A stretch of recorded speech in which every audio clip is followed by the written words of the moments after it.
My name is Noel Illuminate, and on behalf of Skylight Bookstore, welcome. I'm very happy that you're here. Check us out at worldwideweb.skylightbooks.com for some upcoming events. Just some other writers will be coming here.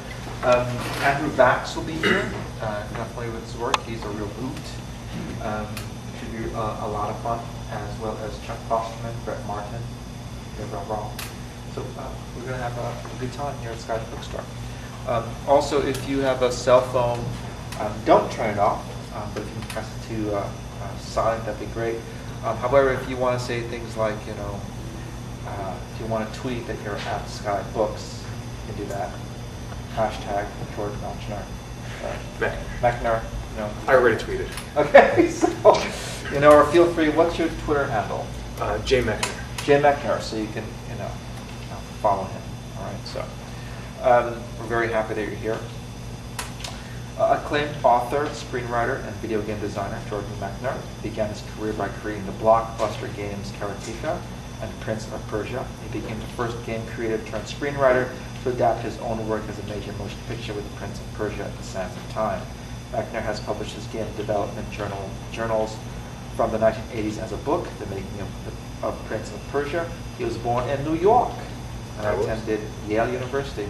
Found out more about him at World Wide Web at jordanmechner.com and at jmechner. So, ladies and gentlemen. Thanks. Well, thanks for turning that. So, this is a lot of firsts for me. This Templar is just out today, and I've also never read from a graphic novel. I've tried reading it to my kids, but it just doesn't work. There's some pages that are just nothing but sound effects for 8 pages. So rather than subject you to that, I thought I would read from the introduction, which also explains how this book came to be. A lunatic is easily recognized. You can tell him by the liberties he takes with common sense, by his flashes of inspiration, and by the fact that sooner or later he brings up the Templars. Umberto Eco said that in Foucault's Pendulum. I've been fascinated by the Knights Templar since I came across them in the course of research to write The Last Express, a video game I did back in the 90s, and began years later while writing Prince of Persia, The Sands of Time. This should be no surprise. As Umberto Eco noted, everything has something to do with the Templars. One of the perks of making up stories for a living, be they screenplays, video games, or novels, is that it offers an excuse to read lots of books in the name of research. And for a writer, one of the greatest joys is that moment when, seeking background material for one story, you stumble onto a better one. My original, or rather deeply unoriginal, thought was that the Templars would make a cool background for a conspiracy thriller. I spent a few years developing various ideas along those lines, before I lost heart. I'd read so many stories in which a clandestine society tracing its lineage back to the Templars guarded the Ark of the Covenant, or Christ's bloodline, or the Holy Grail, or some other long-buried secret that would shake society to its foundations, etc. But that I couldn't persuade myself the world needed another one. Of course I was wrong. It was 2002, and the world still needed the Da Vinci Code, National Treasure, and Assassin's Creed, among others. But out of all that historical and pseudo-historical research, what really gripped my imagination more than any of these speculative later conspiracy theories was the actual story of the spectacular rise and shocking downfall of the Knights Templar. It was a scandal that shook the 14th century and reverberates to this day. And bizarrely, although it's well documented for something that happened 700 years ago, it was a piece of history that I'd never seen dramatized. Not in a movie, not in a novel, and not in a video game. So here's the backstory in a nutshell. The Templars were formed during the Crusades and gained fame as the noblest and bravest knights in Christendom. Like Western gunslingers or Japanese samurai, their legend grew, attracting new recruits, donations, and privileges. Boys dreamed of being Templars when they grew up. They were the Jedi of their time. And by their peak in the 13th century, the Knights Templar had grown into a religious, military, and banking organization whose assets, power, and reach rivaled any of the kings of Europe.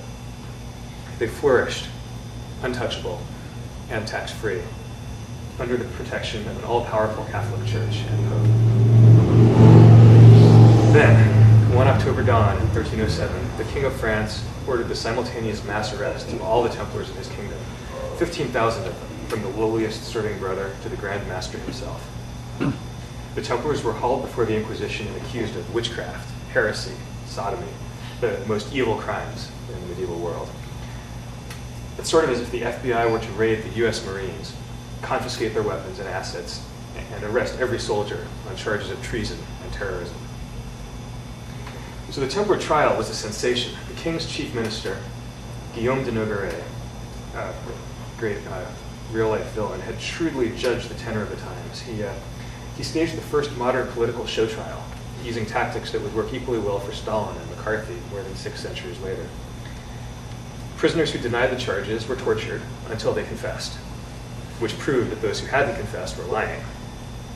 So, faced with a public relations disaster, the Pope backed down, sacrificing his once mighty Templars to ensure his own political survival. The order of the Temple was shattered, never to rise again. And the more I read about the trial, the more I sympathized with these Templars. Not so much the historical figures like the martyred Grand Master Jacques de Molay, but the rank and file, the regular knights and their support staff, who had donated their worldly goods, taken the vows.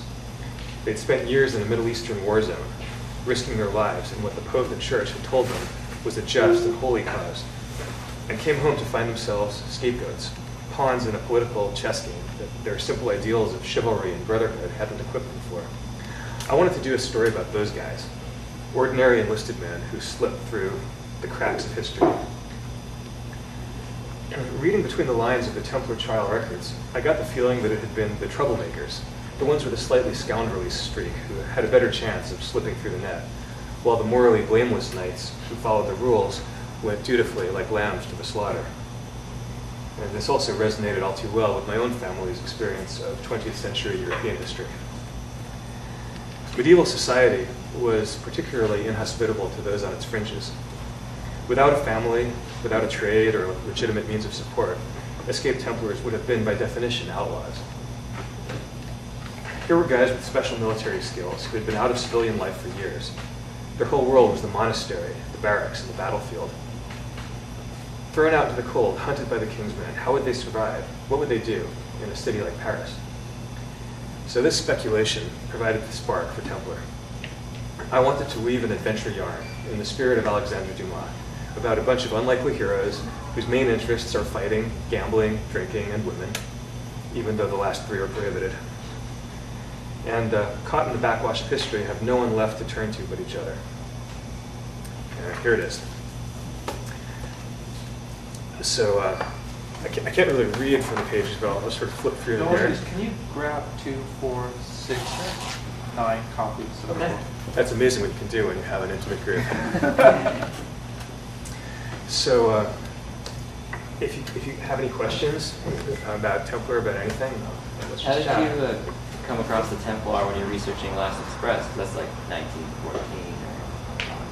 Yeah, the Templars sort of came to my attention as just this fascinating part of medieval history, and it was really for the backstory. The Last Express is about this fabulous jeweled Fabergé egg that's it's the kind of mystical object that's passed down through the centuries, never changes hands without staining it with blood and so forth.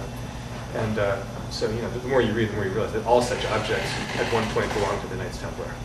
You just can't escape it. So I just put a little bit of also the Maltese Falcon, that old black and white Humphrey Bogart movie.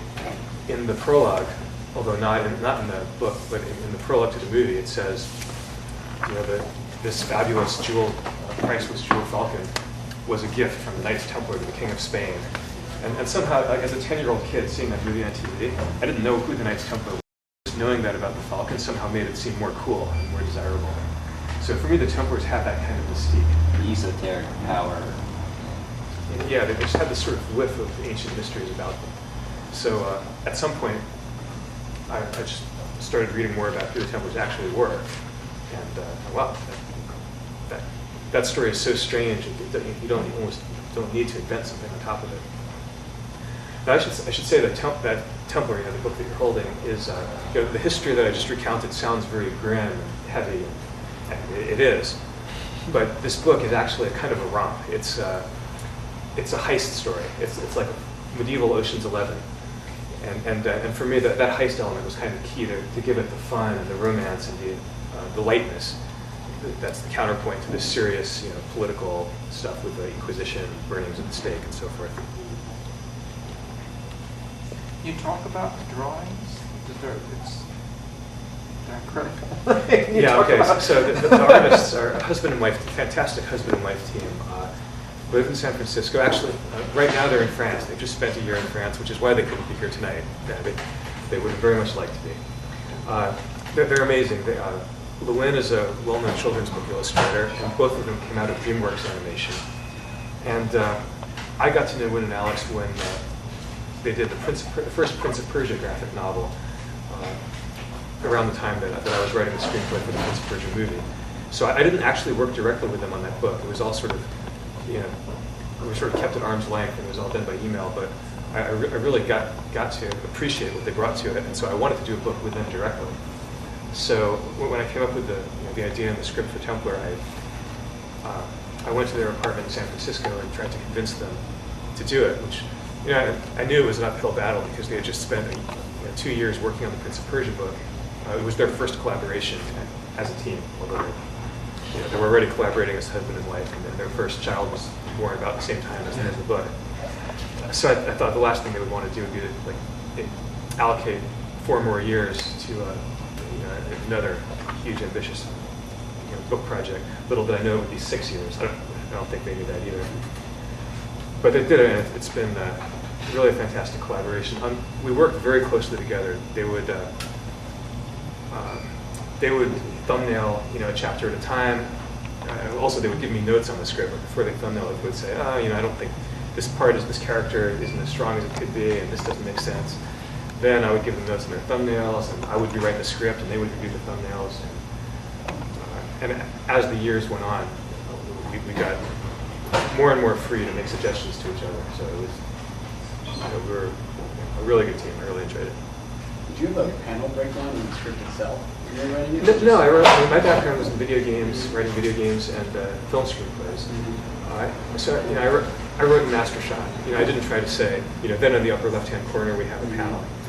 I pretty much, just as in a film screenplay, I would let the director and the DP figure out how to tell it. And I figured my job was to sort of convey the intention.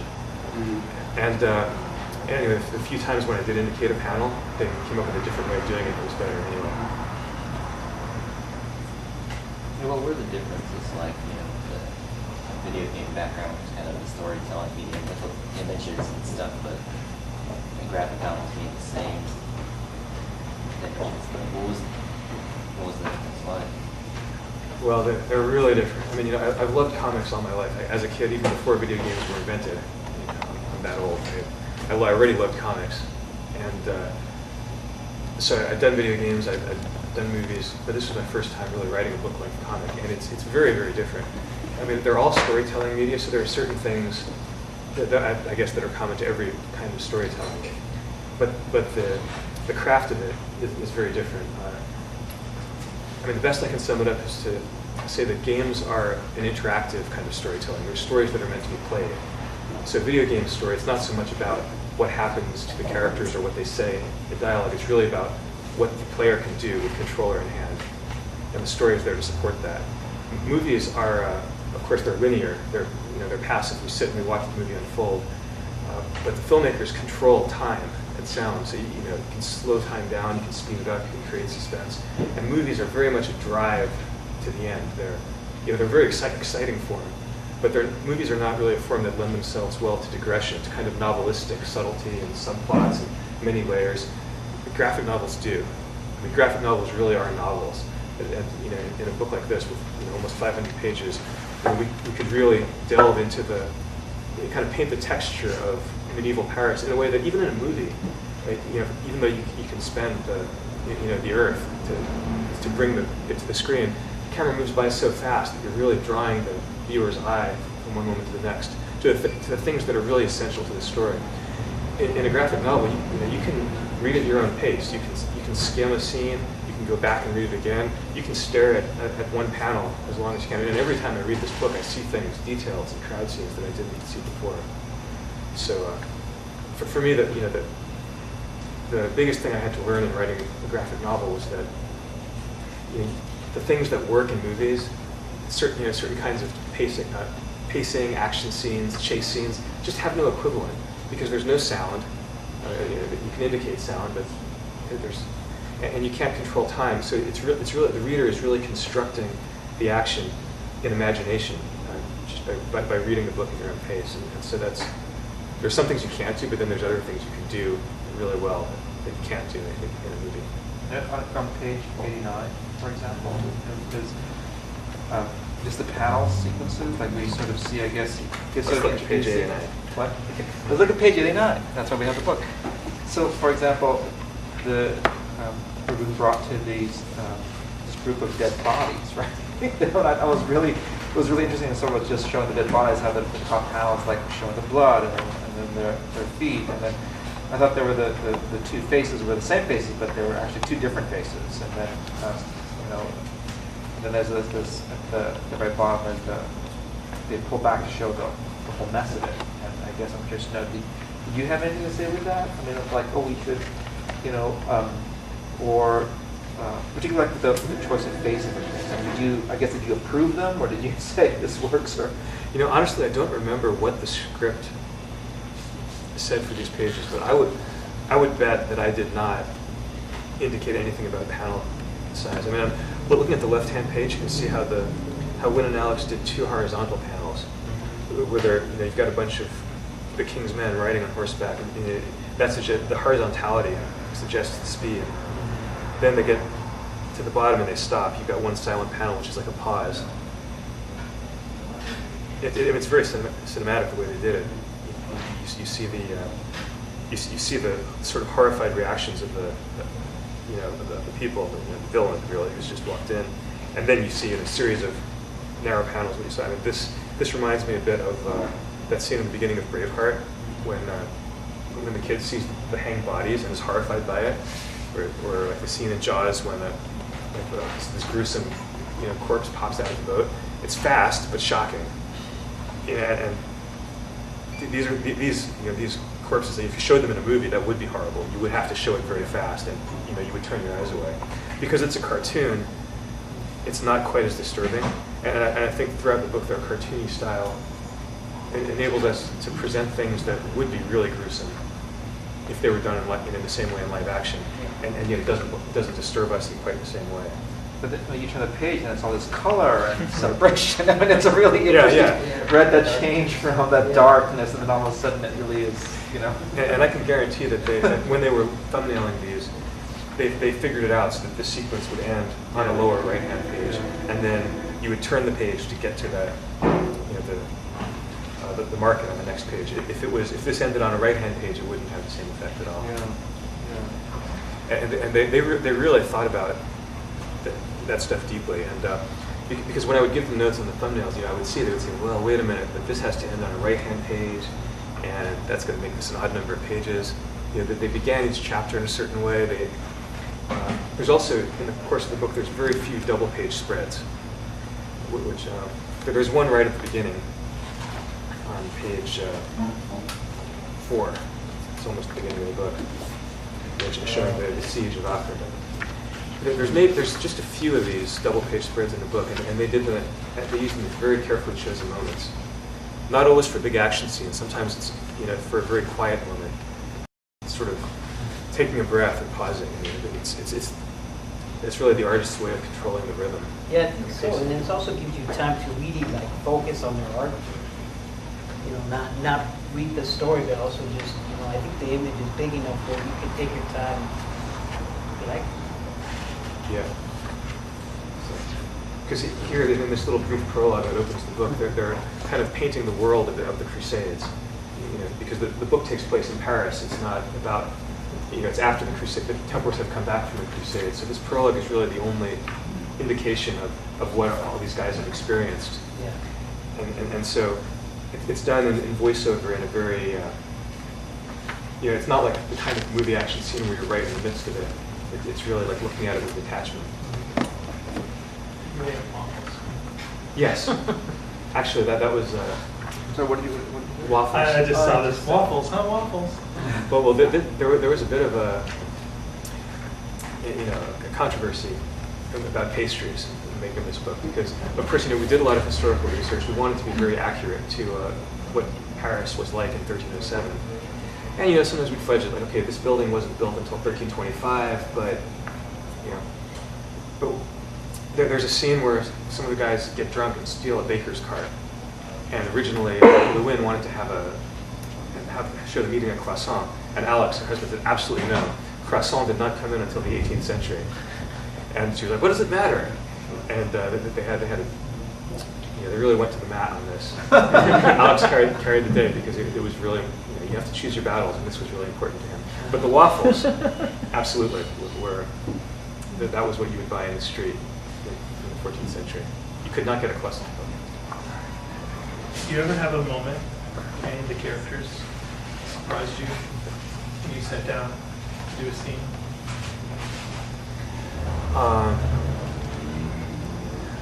Well, that would imply that the characters are really alive and doing things themselves. And I wish that were true. I wouldn't go quite that far. But what I will say is that I would outline the story, and then when I would sort of follow the outline. And then by the time I got to writing a particular scene, I would be sort of putting myself in the shoes of all the characters and just making sure that it worked. And sometimes it wouldn't.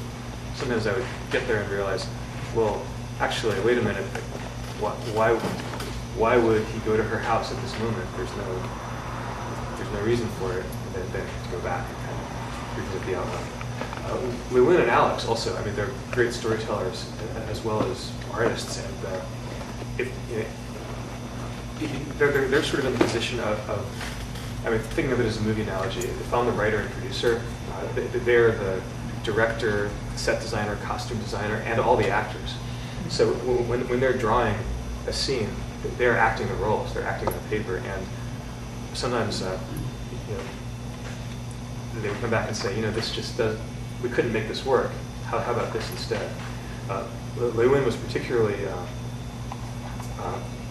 went to bat for Isabel, the one, because there's only one female role in the book, and Lewin is the only woman on the team.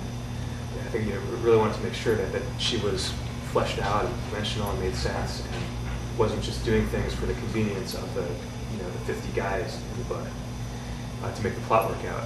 And in the course of developing it, Isabel actually became thanks to Lewin's feedback. I had to defend. Oh no, she would do this because this or that. Or all right, maybe she could do it. Maybe we could put. And she became a much more interesting character. Did you ever consider doing individual issues as opposed to just one graphic novel, or do you always think of it as one big story? No, that's funny.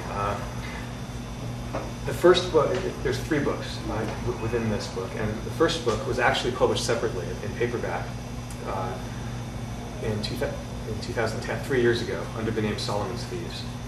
So originally the plan was to publish book 1, and then book 2 the next year, and then book 3 the next. That was fine in theory, but this story was so self-contained that when book 1 was published, it was just kind of obvious that it was just the first act. It wasn't like the first movie in a trilogy. It really was just like, okay, that's act 1, great, now what? And so I think to have to wait a year to read the next installment, you would forget what happened in book 1. So by the time book 2 was done, we made the decision, which I was very happy about, to not publish book 2, to just wait until all 3 books were done, and then publish it as one big book, which is what I think it really needs to be. It's novel-sized, it's a story you can sink your teeth into, and I think it's so intricate that if you let months go by between books, you would forget. And there was actually a side benefit to this, which is that in the course of doing book 3, we changed some things about the heist, solved some problems that we kind of never quite solved before, and when we did, that meant going back and changing big, huge chunks of book 2. So it was a good thing that it hadn't already been published. Burning Mole cursed the Pope and the King and this minister Nogaret and said they would all die within the year, and they all did. I think that that's one of those legends that's just too good not to repeat. if he really did say something like that, there's no real indication that he ever said it. But my own belief, I'm just guessing, nobody knows it. My own belief is that that's exactly the sort of legend that sort of grows up after the fact. And if you look at it, like what's known about the death of those three characters, there are plenty of other contributing factors. Jordan, how did you find the trial of these Templars? Is it in the book, or? There's one, if you're interested in the trial, there's one really good book, and actually there's a bibliography at the end where I list, I tried to only list the books that were helpful, that really, that I can really recommend. Malcolm Barber wrote a book called The Trial of the Templars, which, it's really, it's scholarly, it's exhaustive, it's not, it probably maybe goes deeper than, you have to be,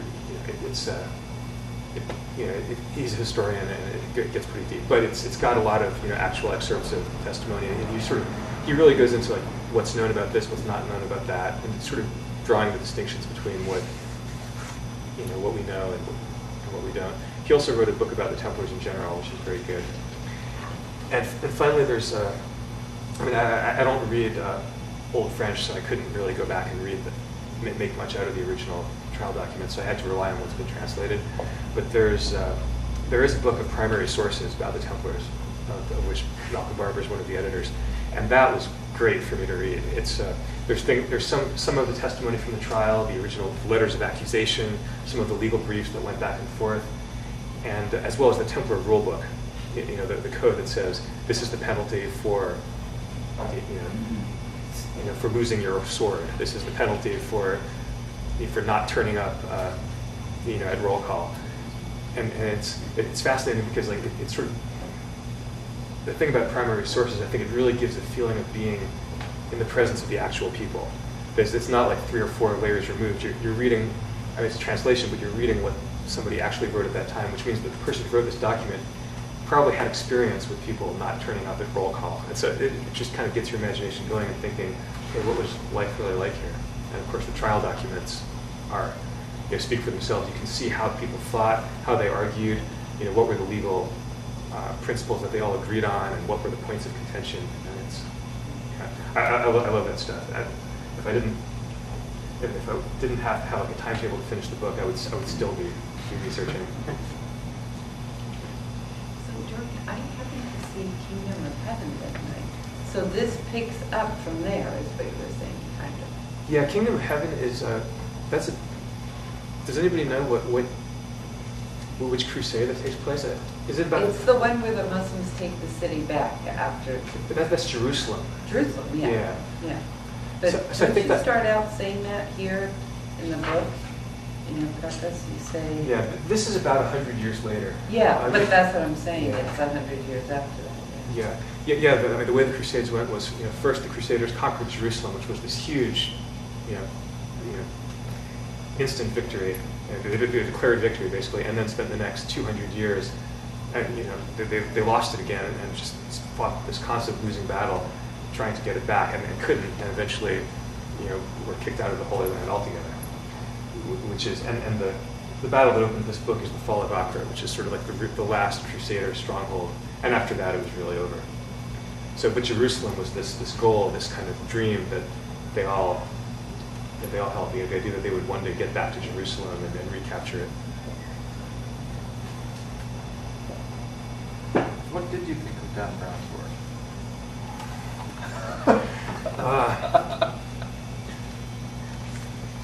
You are on camera.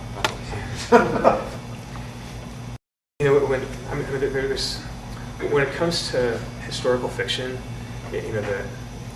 my favorite is the kind of book that doesn't seem to be like you don't think about the research. Like the Three Musketeers, Dumas is the classic example. It's just this rollicking story with these colorful characters, but actually everything in it that's about medieval life and about the musketeers and the division between the cardinal and the king is grounded in history. Dumas really knew his history, and that makes that book so good. I feel like Dan Brown's kind of the opposite, in that on the surface there's all this stuff saying, hey, look at all this research. Here's all this, paragraphs of this historical exposition. But then if you really look at it, it doesn't make sense. That's my opinion. I don't know what you're going to do with that tape. But But I don't think people who read Dan Brown don't read him for that. I think it's just mostly for the writing and just entertainment. I mean, it's just entertainment.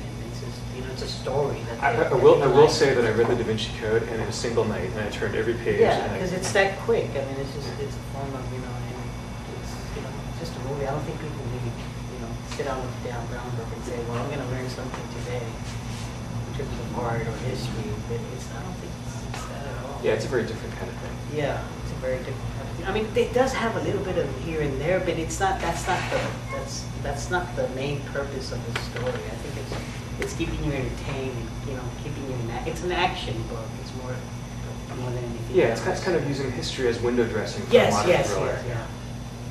Yeah, like when I read it, I didn't really know much at all about that kind of lore, Yeah. history, and I could still tell it wasn't that authentic. And I think I would have enjoyed it more was, The interesting, honest. the interesting thing about Da Vinci Code is that there was a book that came out a bit earlier called Holy Blood, Holy Grail, which was published as a nonfiction book, Yeah. which kind of presents this theory which turns out to be like the big surprise at the end of the Da Vinci Code, that the Knights Templar and the Priory of Sion had guarded this. If anybody here didn't see the movie or read the book, I don't want to give away what it is, but the secret that they guarded. So Holy Blood, Holy Grail kind of laid out, suggested this, and I think that didn't they sue Dan Brown Yeah, they did. later? Yeah. Which is kind of interesting because their book was nonfiction, so. Is that Lawrence Gardner? Or who was it? Who was Um, it? No, Henry Lincoln. Henry Lincoln. Edgerton Lee. There were 4 authors, I think. Yeah. But it is interesting that Yeah. they present it as a history book, and so he uses it as a history book, and says they're suing them for using it as a Yeah, history because in book. fact it was fiction. But what's interesting is that all of the documents that support that theory were discovered in the 70s to actually be a forgery. That there was one guy who just mailed a bunch of documents to the Bibliothèque Nationale. I think it was the Bibliothèque Nationale, in France, and said, here are these medieval documents, and hoping that they would sort of put them in the archives and believe them. But in fact, he actually made all the documents himself. But even after this was, it was known that these documents were forged, people still continued to refer to them. So the whole Priory of Sion, you can find plenty of books that take it very seriously and say this is what's known about it, these are the documents that prove it, but those documents were, were a kill. What did you personally think? I mean, I know there's this idea of the Knights Templar and who they are. And like you said, like cowboys or shoguns, for example. But were they really an extraordinary group? They were the seals of their time, or do you think they were just sort of, I guess just be a bunch of guys, a bunch of fraternity guys, sort of. I think both. I mean, it's, and this is part of why the Templars are so fascinating, because they embody these contradictions. But I think what they represented, what they embodied in the beginning was something so powerful. I mean, we still yearn for it today. This idea of nobility, of heroism, of sacrificing, our property, even our lives if needed for a great cause, for the highest cause, for something that's going to lift us up out of our ordinary daily lives. People in every time need that, and for that time, the Templars represented that. So those original Templars must have done something amazing to have all of that, to have that legend put on their shoulders. But then I think they became so popular, and so many people donated their property and their their fortunes and went off to join it, that suddenly they were this huge organization. I mean, thousands and thousands of people with castles and fleets of ships. At a certain, organizations grow, and you're talking about a period of 200-300 years. I think they became something very different from what they must have been at the beginning. I mean, yes, they still had knights, they still had soldiers, but they were also very wealthy, and a lot of their activity involved banking, because they they served the Pope, the Church, and not any of the kings of the countries they were in. That meant they could operate completely tax-free. So they could lend money, they could charge interest at a time when it was not allowed to charge interest. Only the Jews and Lombards did that, and they were constantly getting expelled from the countries where they operated, so that whatever king was there could seize their property and forgive all the debts. The Templars got to keep doing this and keep charging interest for hundreds of years. So I think this idea, these accusations that the King of France and Notre Dame made that the Templars were corrupt and that they were idol worshippers or devil worshippers, I don't think that was true. But I think there was a deeper truth, which is that they had strayed from the original idealism that people attributed to them. That maybe individual soldiers, individual Templars, still had that. It's like volunteering to join the army today. It's like if you do that, it's like you have, it's got to be because you believe it's worth it, and also to some degree for a lot of people it's because they don't have a lot of options, and that seems to be one of the better ones. I'm sure a lot of the Templars joined for those reasons, but then this other stuff that was happening was just they didn't know anything about it. Are you familiar with the Opus Dei? Only through Dan Brown. I was curious to know if you thought there was sort of a pseudo replacement for the Knights Templar, that it's a Catholic organization that Gore Vidal calls the Catholic Mafia, which has incorporated, I guess, lots of very powerful people, including apparently two of our own Supreme Court justices. So, that's a good one. I was curious to know. I'm not an expert on all of the conspiracy theories, but of the ones that I've... What about 9/11? Yeah, I'm not... don't quote me on that one. But of the ones that I have looked into, one of the most common is that the Templars were not wiped out, that they went underground and became the Freemasons. And I wish that were true. It's a really cool idea. But as far as I can tell, the Freemasons kind of appeared in the 17th, 18th century, and they appropriated the mystique and some of the language of the Knights Templar as kind of an origin story for themselves. There's no real indication that there was any kind of continuity. I think the Templars probably were wiped out as an organization. But all that takes place after the end of this book.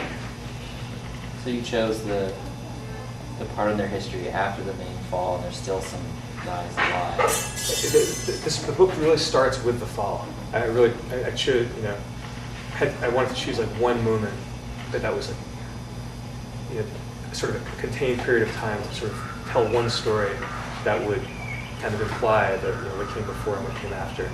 And so it starts with these guys, with our main guys coming back from the Crusades to find that things have changed. France is undergoing economic hard times, famine. Templars are not as popular as they were, but they don't yet realize that everything is about to be taken away from them. And then the arrests happen pretty early in the book.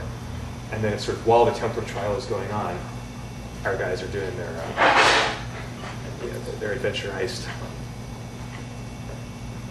What made you decide to do this format? In terms of graphic novel? Instead of anything else? I mean, instead of a screenplay or a play?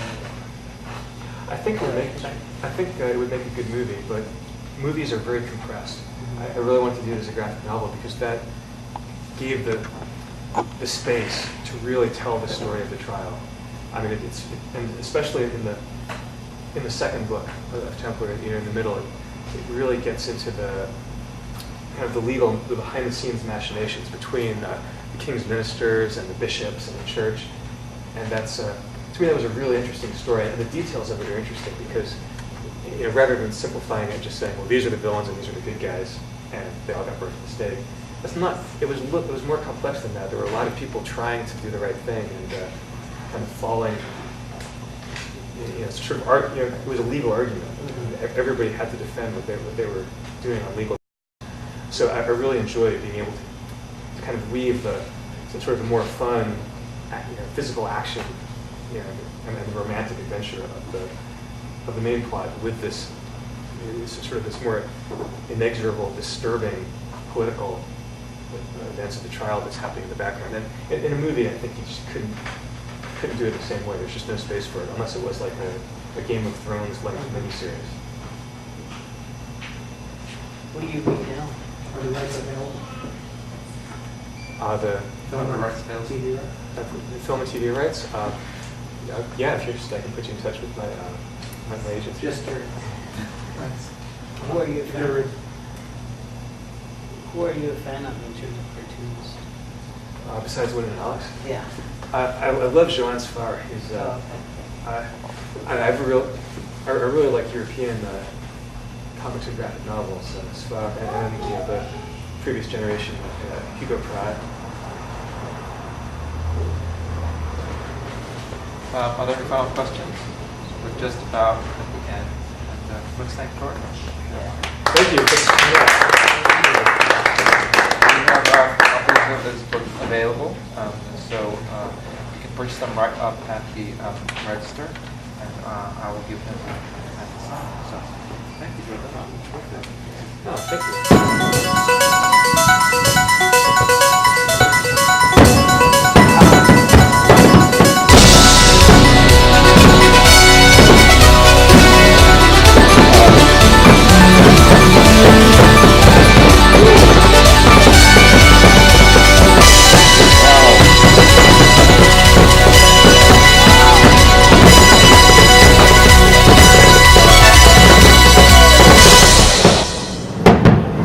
Fantastic. Yeah.